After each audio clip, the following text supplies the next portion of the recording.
I'm Brigitte Quinn, and we are lucky enough today to be spending 22 minutes with Daymond John. So great to have you here. Oh, thank you. Thanks for having me. So much to talk about. I want to talk about the new book, The Power of Broke. I want to talk about Shark Tank. Of course, the Emmy-winning Shark Tank. Emmy-winning, yes. too. This is our second Emmy, yes. Yeah, and you are also a presidential ambassador for global entrepreneurship. So much. We're going to go over 22 minutes. All right. We're not. No. First, the book. Okay. The Power of Broke. Now, you say in this book that if you hadn't started out broke, you wouldn't be the success you are today. How does that work?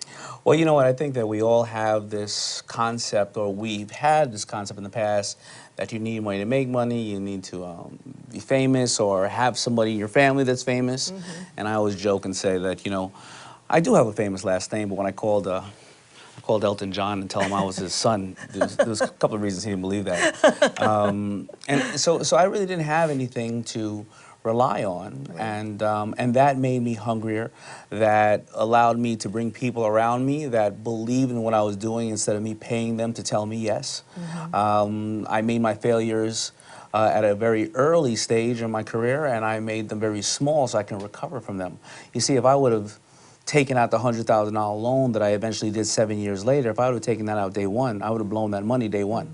Mm-hmm. You know, trying to invest in things that I had no knowledge of, whether it's a salesperson or advertising. And that process brought me to the process where I started to understand what works. And without Elton John as your great benefactor, yeah, exactly. You also had to be creative. You talk about that in the book. That's one of the key ingredients of success. Explain. Well, yeah, you know, when you don't have resources around you readily available, you have to find a way to get to that or accomplish that goal that you're going to need to get to. So instead of going and buying a bunch of advertising campaigns on bus stops and on, you know, billboards, I went and spray painted a bunch of gates that were brought down in front of the stores at night, the security stores, with their permission. But it cost me $100 to spray paint every gate, and I spray painted maybe 3,000 of them up and down the Eastern Seaboard. With the FUBU. With a FUBU logo. FUBU dealer or FUBU, whatever the case is. It beautified the neighborhood. But when all the buses would pass these gates in the morning because they're closed, or in the evening, it equated to about $3 million in advertising, and it cost me $3,000. What a great idea. What a creative idea. What a desperate idea, right? That's a good ingredient, too. In the book, you focus on, what, like 15 entrepreneurs' stories. One of them that I read was about the housekeeper. Talk about not having money. Gigi Butler. Becomes a cupcake mogul. How did she do that? Well, you know, Gigi Butler was somebody who wanted to become an entertainer, a singer. She, you know, ran across hard times, and the craft that she wanted to, you know, perfect was not paying off. She became a housekeeper, but then she started to come up with this recipe of cupcakes, and now she's doing $30 million a year selling cupcakes. And it was all because of that area of being desperate. That area of being desperate and being creative, and also finding a product, right, that is different than what's out there. Didn't her brother say, oh, I've had cupcakes and they're not nearly as good as yours, Gigi? Yeah, you know what? You know, we're always going to find products that are a little bit different than what's out there, but it doesn't mean that the product is going to be the overall reason why you're going to succeed, because, you know, it's really going to be the person that is going to push this product and or concept somewhere. Because I always say I didn't put 3 sleeves on a shirt. I just created a shirt and put a logo on it. Right? And the same with a counterpart of mine named Kevin Plank. He's doing $4 billion off of Under Armour annually. He came out with 1 shirt. And if you really look at Kevin's story and my story, we both had placement in the same movie called Any Given Sunday. LL was wearing FUBU, and everybody else was wearing Under Armour. Under Armour goes to do $4 billion a year. I did $6 billion in 20 years. And look, he was hungrier than I am, right? Yeah. So you'll look at other people in this book, and you'll see the same exact recipe is in everybody's success story. I've heard you in interviews talk about financial intelligence and digital literacy. Sure. I'm not sure I have either of those, but explain exactly what financial intelligence is. So financial intelligence is the fact that money is just a tool, and you have to know how to use it. And I didn't have that knowledge for many years. It was after I failed and didn't exercise the power of broke. You see, the people who exercise the power of broke more than anybody else are the people who are successful. And when I got to a point where I had millions of dollars to spend, I spent it. And I made the biggest mistakes. And my biggest mistake, I spent about $6 million on a company called Heatherette that I invested in. That's a really amazing company, but I thought that I can hire amazing CEOs and brand managers and advertising campaigns when I didn't roll up my sleeve and invest in it. So financial intelligence is to understand the tool of money and how to use it. Now, digital literacy is very important these days because, you know, the whole world is digital. And the difference between whether you're a cashier working at a fast food place and you becoming a manager is if you're going to understand how to operate QuickBooks and or these things that we are changing information to digitally. So stats have proven that somebody who has digital literacy will receive over 30% more annually than somebody who doesn't. And that compounds over the course of your lifetime, and that can make the difference between success or not. Yeah. Take us back to the start. Take us back. We're a local station. Yep. Hollis Queens. You've Hollis described Queens. it as a beautiful place to grow up. You paint a picture of stickball being painted. Yeah. Working class, hardworking people. What was it like in Hollis for you? In particular at Bayside High School, right? Well, yeah. Well, Bayside was the high school that we went to, but I grew up in Hollis Queens. Hollis Queens is right there in between, you know, Jamaica and, you know, that area. And there was only a couple places to work when you live in Hollis Queens. You either worked at Aqueduct Racetrack, Belmont Racetrack, or you worked at JFK, or you worked at LaGuardia. And you were either working at Rikers or staying at Rikers, either way, right? So it was really a great community, family orientated. It was, you know, I grew up a little bit, you know, a couple of years ago when, you know, other parents in the street can discipline you if you get in trouble because it was a really great community. And so it was an amazing working middle-class community that that I started to see all these amazing individuals who were just everyday people who were putting hard work in, and they became my mentors in the neighborhood. You see, success really is, I think, about how many mentors you get in your life who teach you and show you the right path, and that's why I'm a product of my community. Did you have one in particular? I heard you say in one interview there was a man who worked in a corner store. Yeah. Who was a good role model. It was a great, he owned the corner store. His name was Tim, and it was just a regular store that sold groceries, and I would go in there and I would sweep up and I would do things, and he would speak to me about inventory, inflation, and gas shortages and competition, and I would naturally hear him speak about what he had to do as a small business owner to survive. And I always say that, you know, the effort that it took for him to operate that store successfully for 20 years in community, it's the same exact effort you have to do whether you're running Apple or you're running Google or whatever the case is, because you have to daily, you know, have this level of discipline and also have to anticipate all the challenges you're going to have in business. Is it true that when you were 6, you took pencils and you scraped the names off the pencils and you wrote girls' names on them and sold them? You've done your research. I have done. I was amazed by that. So was it just to get friendly with the girls, or you wanted to? Well, it was both. So I used to get the pencils, and I used to scrape the paint off the pencils, and I'd paint the name of the prettiest girls in school on pencils. And then I would go over to the guys in school and say, you know, you really don't want to beat her up, do you? You want to talk to her, so why don't you buy this pencil from me? And the guys would then try to beat me up. So I started then selling the pencils to the girls because I realized the girls would pay 2 times the amount of money for the same exact pencils. And that's when I started to make some real money. I was in 1st grade. And that's being creative, too. Yeah, and then my principal found out that I was stealing the pencils from the guys that I didn't like in school, so they made me close the business. But my margins were like out of the roof. Were they? I'll bet they were. Amazing. And the margin's not too bad on FUBU. Tell us how that started. I understand that you saw some hats and it was one of these, I can do that. And did your mom actually teach you how to sew? Did you do the actual sewing too? So did the actual sewing because you know, my mother again exercised the power of broke when my parents got divorced. You know, my mother had to work very hard to you know, try to keep the house and try to dress me, and she had to sew a lot of clothes. So she learned how to sew, and then she taught me how to sew. And I remember sewing the hats, and I stood right out there on 165th Street on the corner of the Coliseum Mall. It was Good Friday, 1989, and I sold about $800 worth of hats, and that's when the light went off that, you know what, I made these with my own hand. Nobody was in charge of whether I'm going to stay out here 2 hours or 20 hours. I'm empowering myself, and I'm talking to people. I'm selling it directly to them, and that's when I realized that I had a power to empower myself. And nowadays, people have the same power because of social media, because of the internet, because of Facebook. We no longer need retailers. Retailers are great, and if you can drive traffic through them and help support them, they will support you. But other than that, you don't need stores anymore. Now, you also got an assist, a little bit of one, from LL Cool J, right? When he decided to wear the logo, he appeared in a Gap ad, and then things really took off. Yeah, but you know what? And it's great that we're on a local, you know, obviously legendary platform that I've listened to all my life. But, you know, before I got to LL, I talked to all the local celebrities, meaning the everyday fashionable guy and fashionable girl.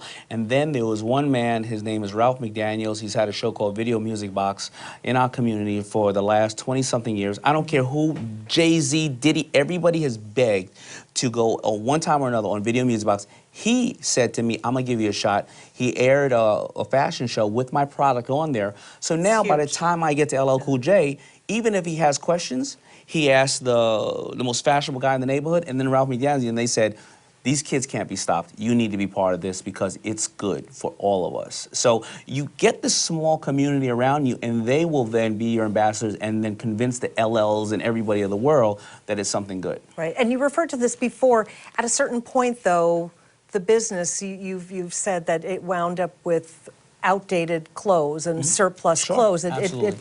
So what happened?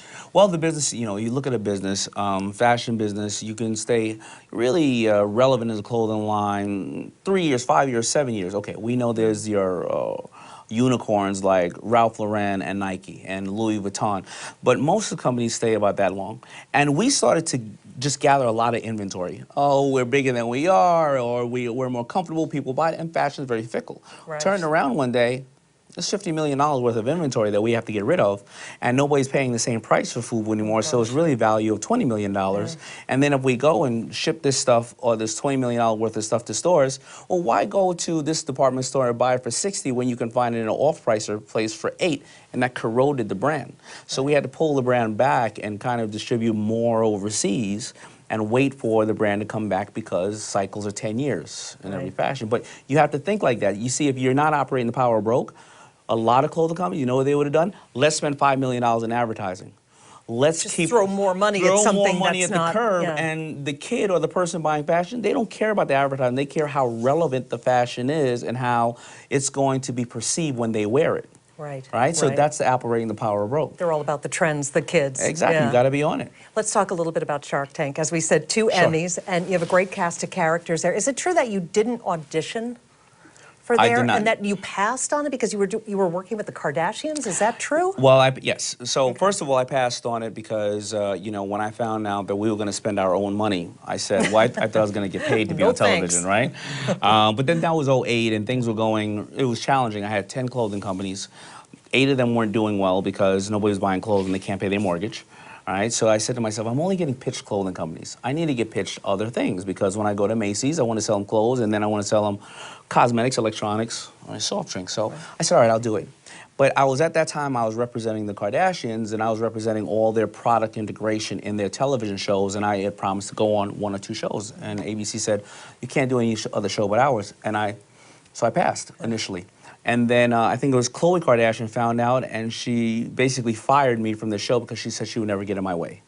And that's how Shark Tank started, with me. Wow. And now it's going strong. Yeah. And there have been so many entrepreneur success stories. Has there ever been anybody that you felt that came on the show that kind of bamboozled you, that turned out to be a snake oil salesperson? I would say so. I don't think that they intentionally bamboozled, but you know, it takes us so the reality of the show is the shortest pitch I've ever witnessed is 18 minutes. The longest pitch has been 2.5 hours. You only see 8 minutes of it. And after that, it takes us anywhere from 3 to 6 to 9 months to actually close the deal because we have to go on there and we have to say, well, you know, who owns the trademark, and we have to go through the due diligence. So if I didn't ask them the question, it's not like they're going to give me the answer. So if I say, I don't know if I can close the deal. I heard you owe the IRS $1 million. Why didn't you tell me? They would go, well, you never asked, right? So it's really about closing the deal and just finding out the things you need that are important to yourself. But at this point, I'm at about an 80 or 90% close ratio from the people that you see me do deals with, and it gets better every year. So you know, we're really happy about the close ratio now with our contestants. Did you guys ever feel like you were in competition with Donald Trump and The Apprentice, that other business show? No, not at all. Never. I think the Donald Trump's show, first of all, is produced by the same person. It's Mark Burnett. Mark Burnett. It's on another network, Yeah. and I think that it never competed against us in the same time slot. So if somebody was watching Donald Trump at 8 and they were a business like-minded person, when 9 comes, they're going to switch over to the next business show. So I think, you know, whatever we want to say about Donald Trump is good, bad, or indifferent, but I think that he was one of the first people to address the power of entrepreneurship in this country on a real level where people can walk away and be the smartest person at the water cooler Monday morning. What do you think about his current pitch that America needs a businessman to run the country and clean it up and get it on track? Make it great again, as he says. You know what? I really don't know where I'm going with all the candidates, but if I did have to not put a face to it, yes, if you run the country like a business, it is absolutely important to run it like a business. Because if you have a business, first of all, you understand the most important commodity in your business are the people. Right? So you have to make sure they're happy. Right. Then you have to make sure the numbers work. You have to make sure that you are not taking in a bunch of stuff from overseas when you're not making money on that, and then you're putting Americans out of jobs. Because none of us want to manufacture overseas. We all want to manufacture right here where we can pay for the police to watch over our families and things of that nature. So if we took away the person that said that, because I'm not going to get into personally who I like or not. Fair enough. Run this country. You should run a country like a business. It is a business. Yeah, I gotta ask you about this. Of course, entertainment is a business, yeah, right? Sure. We had a story this week. The Oscars are on Sunday. Huge controversy. Somebody made the point that Hollywood needs more diversity because diversity sells. Do you agree with that? Absolutely, diversity sells. Let's look at just the stats on social media. They say that African American Latinos on social media converse 10 times more than any other race on social media because they're conversing way more. They only make up, African American make up 10% of the country. They make up 30% of the dialogue on Twitter. And you know what? A lot of creative people are of all colors and cultures. And we don't see that on reality shows like Shark Tank. And it's funny because when you go on the Shark Tank, you're not acting or anything. This is real life business. And I always call that carpet the ultimate equalizer of race, color, gender, and everything else. I think that diversity does sell. I think that people of all colors are absolutely amazing. And we love to look into other worlds and discover it. That's how we learn. So America is a big diversity, it's a big melting pot, and that's why we're so great, and why shouldn't it be reflected in our entertainment? Tell me about your experiences at the White House. I mentioned the global entrepreneurship and also part of the President's My Brother's Keeper initiative. Do you know him? Yes. Is he a personal friend? I do know the president. He is a very, very close personal friend as far as I'm concerned. He barely knows who I am as far as he's concerned. But you like this. I've met him several times, but his initiative is amazing. And I realized one thing about whether it's this president, and I've had the honor of meeting our other 2 last presidents. There's one thing they are focused on, especially President Obama. It's entrepreneurship, because they understand that if you are somebody, whether it's in Nairobi, Kenya, or whether it's in the Bronx, if you don't have the resources to feed your family, then a lot of people, if you don't have hope, a lot of people who may not have the best agenda for mankind can prey off of you. And if you feel that you can open up your smartphone and you know that you can sell a couple of things and or get a job or education, if you feel that you can feed your wife or your husband and your kid, and you don't then have to go and do these other things that you're doing because you're desperate. And entrepreneurship is very, very important, but it's not that you can't be an intrapreneur either. You just have to think like an entrepreneur, and then maybe you work for someplace. But if you have that business mind and you know how you can get access to resources and capital, you will be somebody who will contribute to our community. And that's the White House's agenda when it comes to the presidential ambassadors of global entrepreneurship.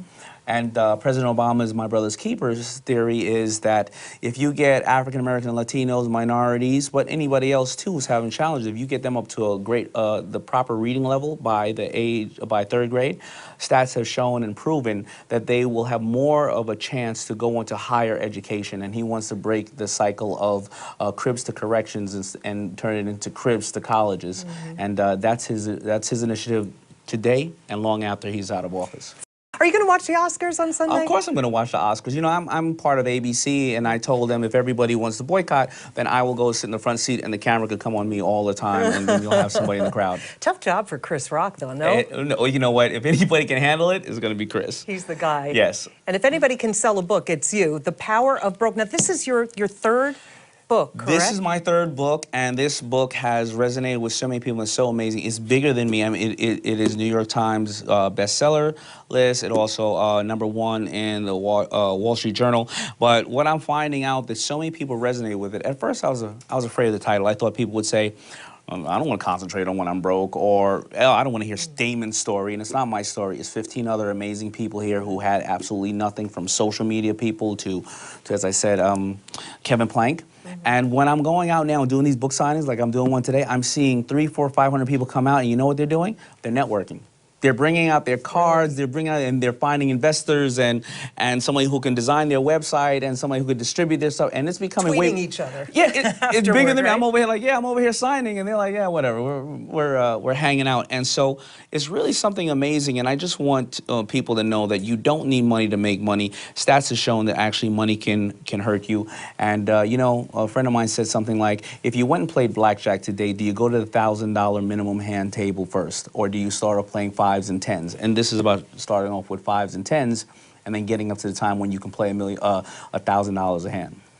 The Power of Broke, and it's available at? This is available everywhere. Amazon, of course, Barnes and Nobles. You know, I have my Power of Broke ambassadors who are running out. I'm practicing the Power of Broke by going on social media, talking to my ambassadors on my powerofbroke.com website, and I'm physically going out and talking to people, because I could have bought a bunch of ads and hoped that the book sold, but the book is selling because I'm physically showing up places, I'm talking to people, I'm engaging them, I'm finding out their Power of Broke story, and I'm sharing with everybody else. And engaging us for 22 minutes. Cannot thank you enough, 22 minutes, Daymond. that's it. That's it. It's over. Will you do that thing with me? We'll try to work up I grew up on a that. sounder. Yeah, Right, we it's could play important to that me. for you at the end. That's important. Sprinkle me with Got that. it. All right. All right. Great to have you here. Thank you. Thank you.